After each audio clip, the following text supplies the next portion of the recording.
tragedi akhir September 2025 yang mana terjadi runtuhnya Ponpes Al Husseini, itu pun masih dilakukan evakuasi. Memasuki bulan Oktober itu masih dilakukan ya. Nah, namun apakah kalian tahu tentang tragedi di bulan Oktober? Misalnya saja tragedi Bintaro 1987, bom Bali 2002, Gunung Merapi 2010, dan tragedi lainnya di bulan Oktober. Ya, sejatinya bulan Oktober memang bulan yang biasa saja, namun ternyata menyimpan kisah yang sangat mengerikan. Inilah tragedi-tragedi mimpi buruk di bulan Oktober.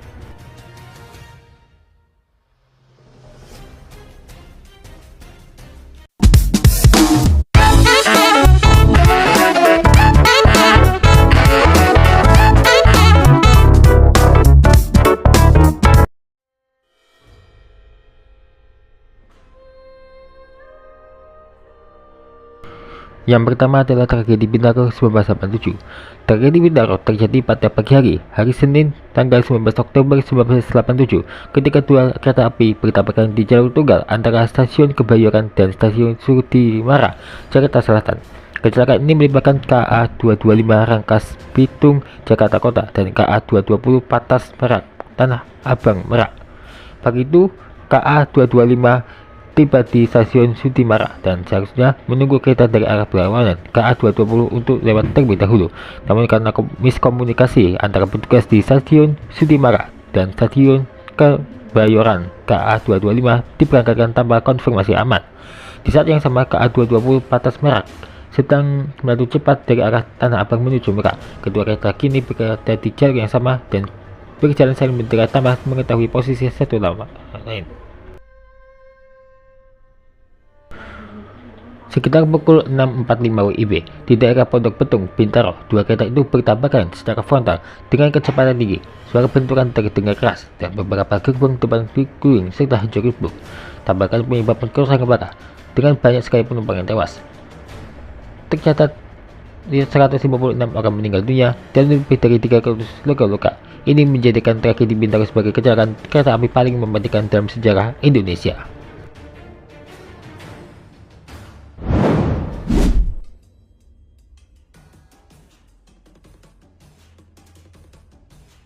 Tragedi bom Bali 12 Oktober 2002 menjadi peristiwa kelam yang terjadi di Indonesia. Peristiwa tersebut menewaskan ratusan jiwa, mulai dari warga negara asing hingga warga negara Indonesia itu sendiri. Hingga kini di tanggal 12 Oktober dijadikan peringatan tragedi bom Bali. Tragedi bom Bali 12 Oktober 2002 adalah kasus ledakan bom yang terjadi di 3 titik di Pulau Dewata, Bali. Akibat peristiwa tersebut, ratusan orang tewas dengan kondisi yang mengenaskan.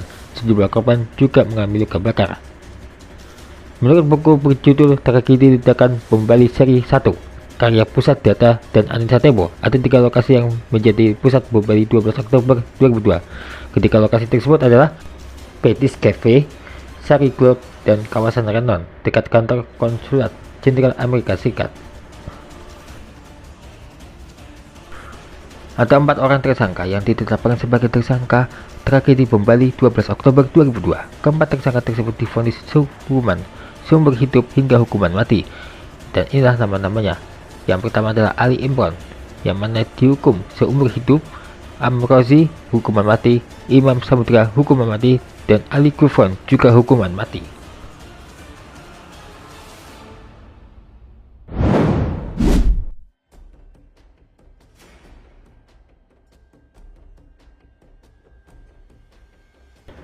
Letusan Gunung Merapi 2010 adalah rangkaian peristiwa letusan Gunung Merapi yang terjadi di Gunung Merapi di Indonesia.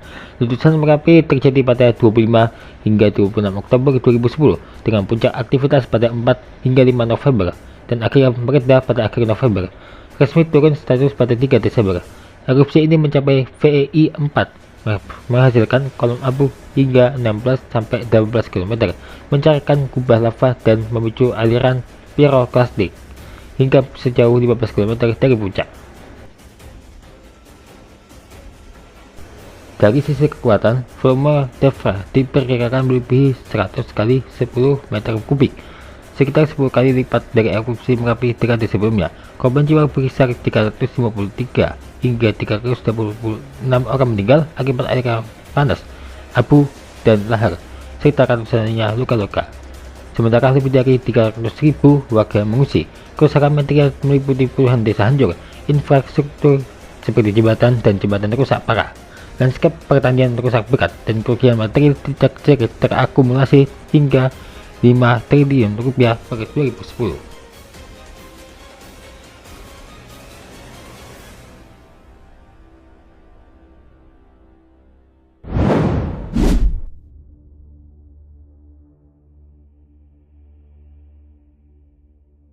Senin pagi 29 Oktober 2018 diwarnai kabar mengagetkan. Pesawat Lion Air PKLQP tersungkur di Laut Jawa sebelah utara Karawang, Jawa Barat.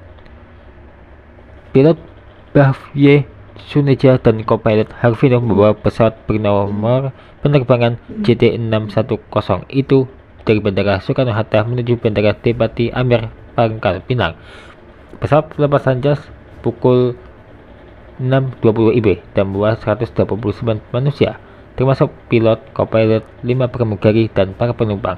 Di antara para penumpang ada 20 orang pegawai Kementerian Keuangan, 6 anggota DPRD Provinsi Bangka Belitung, 3 jaksa, dan seorang staf data usaha Kejaksaan Tinggi Bangka Belitung. Ada pula bapak anak, supporter sepak bola, dan orang-orang sangat dicintai keluarganya di dalam pesawat. Di pukul 6.22 WIB, pesawat menginformasikan ada masalah kontrol pesawat atau flight control. Pesawat ini sempat meminta balik lagi ke bandara semula alias Return to Base. Lembaga pelayanan navigasi penerbangan RNF membukakan jalan, namun pada pukul 6.32 WIB pesawat itu hilang kontak di perairan Karawang. Pesawat itu hilang kontak dan jatuh di ketinggian 3.000 kaki di perairan Karawang.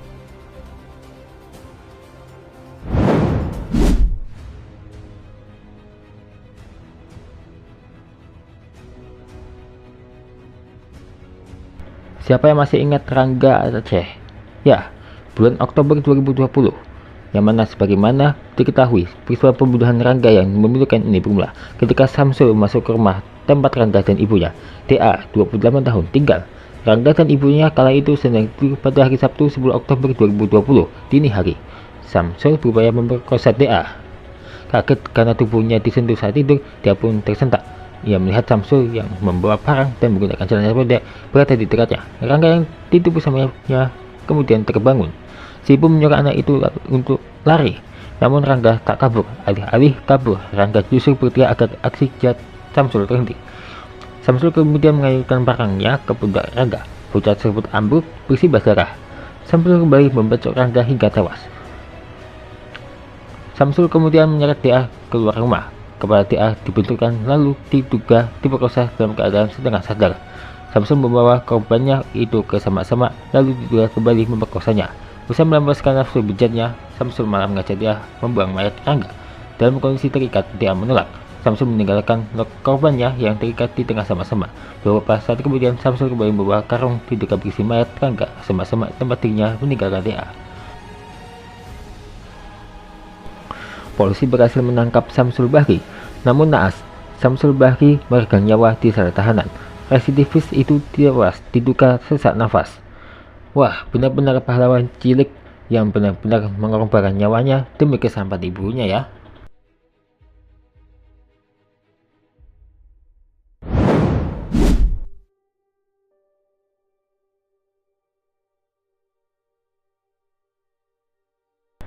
Kerusuhan di Stadion Kanjuruhan Malang meletus usai pertandingan antara Arema FC kalah 2-3 melawan Persebaya.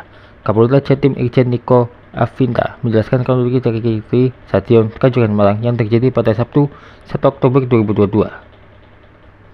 Terkait dengan proses pertandingan tidak ada permasalahan, semuanya selesai. Permasalahan terjadi pada saat setelah selesai. Terjadi kekecewaan dari para penonton yang melihat tim kesayangannya tidak pernah kalah selama 23 tahun bertanding di kandang sendiri, kata Niko dalam konferensi pers di Polres Malang seperti lansir Detik Jatim Minggu 2 Oktober 2022. Niko mengatakan karena supporter kecewa timnya kalah, mereka lalu turun ke tengah lapangan dan berusaha mencari para pemain dan ofisial untuk melampiaskan kekecewaannya.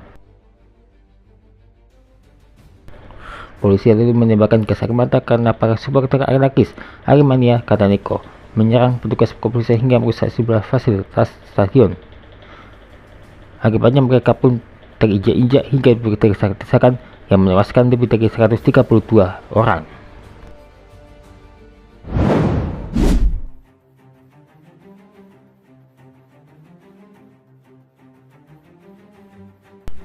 Tragedi kecelakaan maut yang menimpa kru media televisi TV One di Tol Pemalang, Batang, kilometer 315, jalur A pagi, sekitar pukul 6.30 pada hari Kamis 31 Oktober 2024. 3 orang tewas dan 2 luka akibat insiden itu. Truk box milik Rosalia berusaha menghindari mobil yang oleng sebelum akhirnya menabrak mobil bernopol B1048 DKG. Saat menghindari kendaraan orang tersebut, jelas Artanto, truk tidak terkendali dan langsung menabrak kendaraan TV One yang tengah parkir di bahu jalan. Namun sebenarnya, sopir truk box itu diduga mengalami microslip. Wah, ada baiknya kalau berkendara itu harus kondisi fit ya, jangan sampai kecelakaan seperti ini.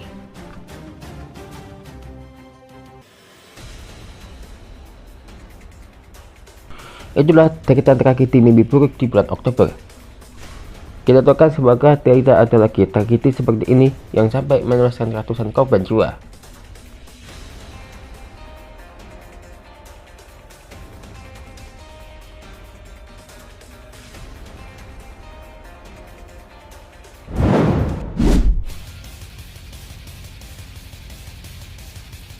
Lagi-lagi binatang besar ini muncul, bahkan sampai menimbulkan kekacauan.